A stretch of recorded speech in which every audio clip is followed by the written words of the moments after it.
Hello there again. So let's continue with the Ahmed body tutorial. So let's talk about a little bit more meshing. I like to focus a lot on meshing. Meshing every single solution depends a lot on the meshing. And it's meshing with the snappyHexMesh as there are not many visual aids there. It's quite difficult to get some meshes. So I will talk a little bit. Let's see this mesh that I have here. So see that now I have I separate my body and I have a different refinement here. Then you see here the support, the stills also have some refinement. And what is interesting is that look at here in the top of the body that also here I have a refinement in this edge that previously we didn't have it, we didn't capture this, but now we have it here. And also in the surface we have some refinement. Don't pay attention to what you see here. This is just a problem in paraview. Just I will show you with another software. So see, this is the mesh that we have. So what I did is just I extract this surface and use a different refinement read here, and also I put a line here. Okay, I will show you how to do it and how to write that image file manually. Okay, a different refinement. Then I extracted this part of the body. I use a different refinement and then the stills. Okay, so this is a little bit more complicated. This is just the final part of the meshing, and then we go to the actual simulation. So one thing to show you is about here. Let's see our geometry. So let's go back to the Ahmed body, and this is the geometry what we have, and see that how what I did just in this phase. Okay, I draw this line. This is the line that you see here. Okay, exactly that line, and then I just got the coordinate of the point. So I click here, and if I click here, I have the coordinate, and then in the image file I just insert those coordinates. We are going to open that file later. You see, we have all the coordinates. Okay, and it is the same with this line here. You can get the coordinates, but I will show you how to extract it with paraview. I think we already did it. And the other step is that I divided the body, my Ahmed, in two bodies. Okay, so as we see here, I hide this one. You see the central part, and you have the still. So this is how now I control the mesh, and I separate my body in different parts. So to do this one is quite easy in Onshape. So you take your original body, and for instance, to split my body here, what I did was I created this plane, and I used this plane to cut my original body. So that operation should be this split operation. See here, you have it here. So you just apply the split. You select the part that you want to operate, which is the whole body, and then you choose a plane, or you can choose many other entities to do it. And this way, I separated my body. So now I have three parts, three components. And here you see I hide this one, and then I will have the four stills that then you can individually save everything in a STL. So in this case, you just can select everything and then export to a STL file. So this is how I separate my geometry, okay, to have more control. So as you see, we can have also local control. So let's go back to snappyHexMesh. So this part, let's close this one. We don't need it anymore. So I won't run the mesh, I already have it. I just will show you how to do since here a few modifications in the dictionary. So as you know, in the constant, we have the geometry. So my geometry will be AB1, AB2, and AB3 that okay, support. AB1 is the main body, AB2 will be the front part, and support are the stills. And then you have the image files that we create using the surface feature extract. But what is interesting here is that AV2 image, this is the file that I create manually. No, sorry, is X2 image. Okay, this one I created manually. And I will open this one with a text editor. As you see here, the file is very straightforward to understand. So first you define the points. I have 4 points. You give the coordinates. The coordinate from where we get it here. Simply just click in the point, get the coordinates, and put it here, and then you give the connectivity. So we have 3 edges. You see 1, 2, 3.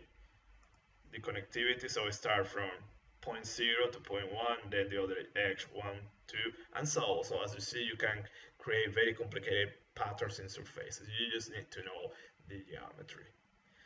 So how do we use the surface feature extract? Already we know that if we go to, okay, I was playing around previously, so I will do something like that. My original dictionary will be this one. So I'm doing the meshing, the castellation and the snapping part, and then as we saw previously, we can do the boundary layer at the end of the part. So look at that. First, we read our geometries. Now you see that we are reading multiple STL files. We can also work with a single STL file with all these bodies inside that one, but it's easier to work like this one. So I have my center part of the body, I call it Ahmed1, then the front part, I call it Ahmed2, and then we have the support that I call it Ahmed3. And then we read the traditional or the refined zone. In this case, I won't use it. I also create an internal topology primitive. I'm not going to use it. And then we have here the castellation controls. So this is standard, don't change it unless you need to. And then the features. And see here's where we use those features. So we already studied that one. So first, for the body AV1 and 2 and support, okay, we found those features using our dictionary surface feature extract. So that one will be okay, that one. As you see in this dictionary, okay, it's version 2. In this dictionary also I can work with multiple STL. So I have my first STL, AV1, then I have the second STL, AV2, and then you have the support, okay? And you give the include angle, and we're going to talk about this include angle now that I haven't mentioned that one. So here you put your STL, you extract your image, and then you can use them here in this dictionary, the snappyHexMesh, and see that the image that I create manually, I just put it here, okay, and then you give it a refinement level. And I have this H1, okay, I haven't talked about this one. This one is this H here. So I will show you how to extract that one and how to convert that specific format into the OpenFOAM format. So here I already have paraview, okay. So this is my body, and that surface feature extract utility in OpenFOAM works exactly the same way, okay, with a slightly modification that this filter that you will find in paraview. So as you can hear paraview, you have feature edges. You select this filter, and this filter will extract those features as the utility in OpenFOAM. You see that I'm capturing these lines here, okay, but there is a problem that I don't capture, I don't see this line here. Why? Because I need to increase the angle. And remember, this one works kind of the will find if, okay, let me go here, if this angle, okay, it will capture the features that the angle is less than this one. So I will put here 15, and now you see that now it captured this one. So the lower this angle is, the more features you will capture. And you have here your visual reference. Again, contrary to what you might think that you have visual reference, you have it here. So you know what you can capture. If you put a very low value, you will capture all the lines of your triangulation. So maybe you don't want to do this one. Usually 30 is okay, this one. But in this case, it doesn't work well because it doesn't capture that line. So I put 15, and you have it here. So the only thing that I need to say here is that this filter is exactly the same as this surface feature extract utility. However, when you use it here, you put this angle at 150. This angle is the complement of the one that you are using in paraview. So if in paraview you are using 15, and if you would like to use this dictionary here, you will need to put 170 65. Okay, so be careful, remember this one. So here 150 will be equivalent to use 30 degrees here. okay, which was the original one that didn't,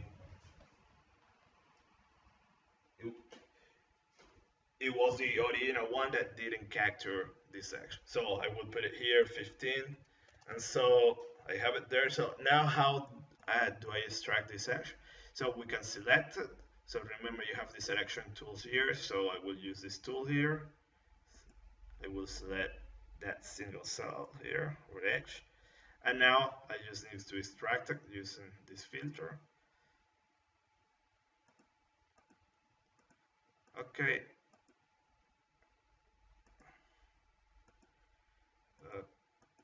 Okay. Apply. And now I have my single line here. Okay. So this is the edge where I would like to apply another refinement. So to save this edge, you can here save data, you give it a name, I will call it test, and you save it as a BTK file. Okay, remember BTK file. I already have the previous one that I extracted, I call it X1. So you save it there. I like to save it as ASCII, but you can, no, you need to save it as ASCII. Binary doesn't work for the moment. And now you can close paraview, and you will have that file wherever you put it. So you see here, I think, okay, I put it here, I got it. It's the open, you see that it's human readable, and you have that information there. So how do you convert that information? How do I convert that information? So there is another utility. Okay, I will just want to remind you that you have the readme first there, so you can do copy and paste. So this is the utility that we can use to convert that VTK format into image format, the one that OpenFOAM likes. So basically, you use this utility, surface feature convert, the name of the VTK file, that VTK, and then you just remember the image file is always located in constant tree surface. You just put it there and you give it a name. I will call it exactly the name. That, and you are done. As you come here, you will see that you have your image file, and we can read that file. So you have 2 points and how they are connected. So that is how you do it with paraview. So as you see, you have many options available. I don't need that file. I will cancel that one. And also, I don't need this BTK file. I will cancel that one as well. So at this point, you have everything. You convert that edge, then you can extract all your features using this utility, and then simply generate the mesh as usual as we did. So here we're generating the mesh using this dictionary, the Quartz version 2. So as you run snappyHexMesh will take probably 5 minutes, something like that, and it will do the meshing according to these parameters. So let's finish this one. We have seen already the mesh that we can have. Then, as I'm reading multiple surfaces, we can assign different refinements. So I know the center body, I'm using this level 2.2, and then in the support and the front part, I'm using 4.4. That we clearly see here. You see here 2 to 2, this is 4, and then on these lines I'm using a refinement of 4 that we can see also in our dictionary. You see here the refinement. So we have absolute control in my world mesh. So in this case I'm not using refinement regions, but you can use, feel free if you want. Then you don't change anything here, and then you go to the stand where you have the layer. So remember here you can add the body. So in this case you can add Ahmed 1, 2, and 3. Okay, we're going to do right now that the inflation layer, so you will see how to do it, but it's exactly the same as we did the previous time. So now let's do the meshing. So remember that I will start from the snappy mesh. So to do the meshing, I just do snappyHexMesh, the name of the dictionary, because this one I'm not using the default one. Okay, it is v2, but remember I want, okay, course v2. Remember I want just to do the boundary layer, so you need to modify your dictionary here. You put here false, false, and then true. So starting from the snappyHexMesh, you will do your boundary layer, and then you can change this parameter. So I want to have that first layer 0.7, and then you go, do not use the option override. Okay, we want to save all those intermediate steps. You go, you see that you start from the meshing 2, and you will do only the boundary layer mesh. As you see, it was quite fast. We have a quite good mesh. Okay, and then I will start from 3, and I will change this parameter. Okay, so my new mesh, it is saved in 3. I change the parameter, one parameter, and then I will restart from that one to add another inflation layer. Probably this one takes a little bit more longer. Okay, again I have my new mesh in 4, and then again if I want I can do another one. I will put that one, final layer thickness in 3, and again start. I will start from my latest mesh, and I will add my new inflation. Probably this one will take a little bit more than the first one. Okay, well, it was quite fast. So now I have my mesh. I can open paraview to visualize things. Here I already saved it on state. I will just to show you our mesh step by step. So I have it here. Okay. Okay. So the first thing, let's take a look at the surface. Okay. So I will go to the latest one. And if I plot the number of surface layers, you see that actually here I have a perfect mesh. You see that I have one layer all around my body. So as you look at this surface coverage, probably you will think, oh, I don't have the fully coverage. Now you are looking for the number of layers that you have it here. Okay, so when you visualize, you will see that it is okay. As you plot the thickness, you get the relative thickness of your mesh. And then we can explore the planes. So look at this, we look at these planes, see that you have your boundary layer. And as I told you, we were using relative size, so that relative size is relative to the cells next to the body. As you see here, we have a finite measures, then you will have this kind of collapsing. The mesh is collapsing, but it is continuous. So what you can do is you want to have it uniform, or you have your surface mesh uniform on your body. In this case, we have this line, so we don't want to have it uniform.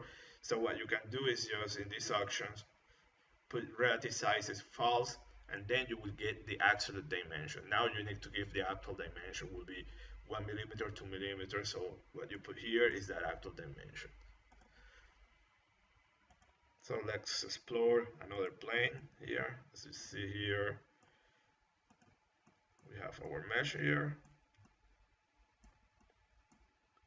Perfect mesh. What you see here, as I told you, this is something visualization in paraview. If you use some other program, you will see that you don't have it. Even if you run XMesh, it will be okay, your mesh. And then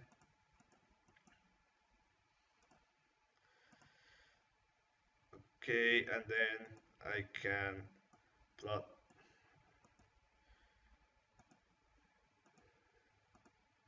there.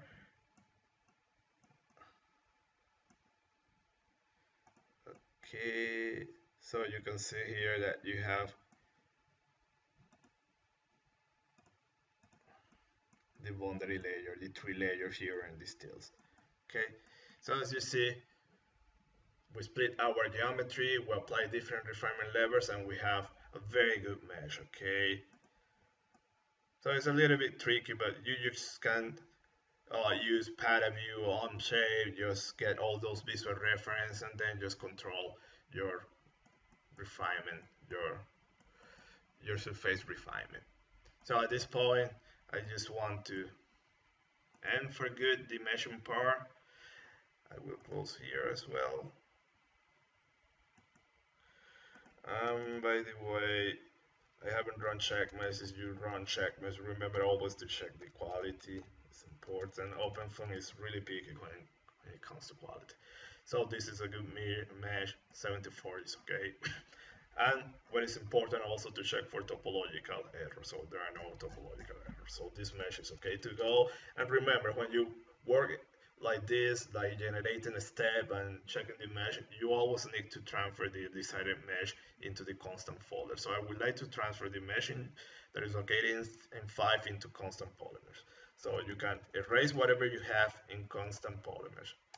And then I will put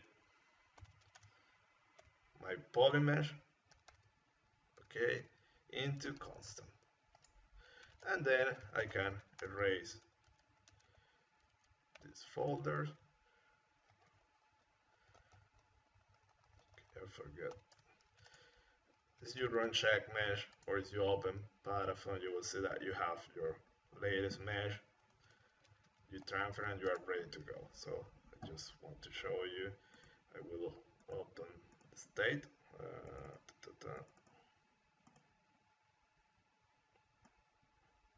And you have it there.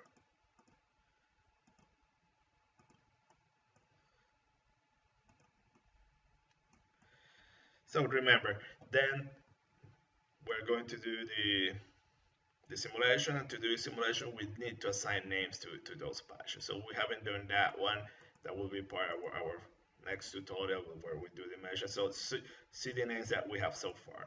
So maybe they are not very intuitive. So you see that I have dot, top, which should be back and front. So left, I should change it to inlet. Right will be the outlet. Then bottom,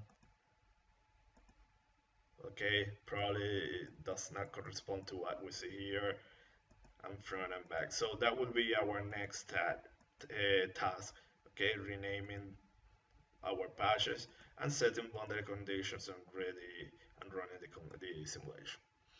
So just to end this one, I just want to remind you a little bit how everything works and something about snappyHexMesh. So remember, snappyHexMesh is fully 3D. You can also do 2D. There is another utility. I will show you that. So you can do very complicated geometries. We have seen that already. And this is the workflow, okay? So remember, you need to generate a background mesh, and this background mesh can be generated using block mesh or any external solver. Just remember that needs to be the background mesh needs to be made of X's. You get your STL file. You can get one or multiples. There is no problem. Put everything in snappyHexMesh, and then you get your OpenFOAM mesh. Okay, so these are the requirements of your background mesh. So purely X's. Also, it's recommended to have an aspect ratio uniform, and the STL, the background mesh, must intersect your STL file. Geometry, some requirements here, snappyHexMesh, and also just to remind you how it works, everything here works in reference with the background mesh. So if you have your base cell like this one, you choose refinement level of 1, you will do something like this. So you will split it in 8, remember it's fully 3D, and if you use 2 or refinement level of 2, you will split it in 64 cells. And the workflow, we have our domain. So the domain, in this case, we're using rectangle, but you can get C mesh or O meshes. Just remember, it has to be made of X's. You put your body there. So background mesh, your body. The first step is you find those edges. You assign your refinement level. You get that information, the mesh information. Then you assign refinement in the surface. Okay, so you can have due to curvature. Then snappyHexMesh will extract according to the location in mesh where you want your mesh. So in this case, I want my mesh outside the body, so it will remove this one. Then it will do, will create the refinement around the body if I use one, and then do the snap. And after doing the snap, we add the boundary layer. So that is how it works. And here we have an animation, everything going. So look at how the boundary layer is done. It will just move where all the mesh of your body. So you see here that it will push everything away from your surface, and then it will put your mesh there. So that is how it works. See again here, it will just push it away of your body. You see it? and then we'll put your inflation layers. So just to remind you as well, it's quite easy, this dictionary. You have it divided in 4 or 5 sections of geometry. We read the geometry. Constellation, we set these refinement levels. Use the default values, just need to say the surfaces. It's not controlled, do not change anything. The values that we have there, they're really good, those values, so we guarantee you that you will get a good mesh. And add layers, just add the layers in your patches, in your surfaces, and leave as they are the default values. So you see that there are not many things to change. And mesh quality control also, you can leave the default value. Well, just to conclude, probably you know that block mesh is quite tricky to use. So at this point, you would realize that maybe you have the pyramids. You will use block mesh to mesh the pyramids, and then you will use snappyHexMesh to mesh the sphinx. Okay, well, thank you very much, and hope to see you in the next tutorial where we're going to run the simulation. Bye.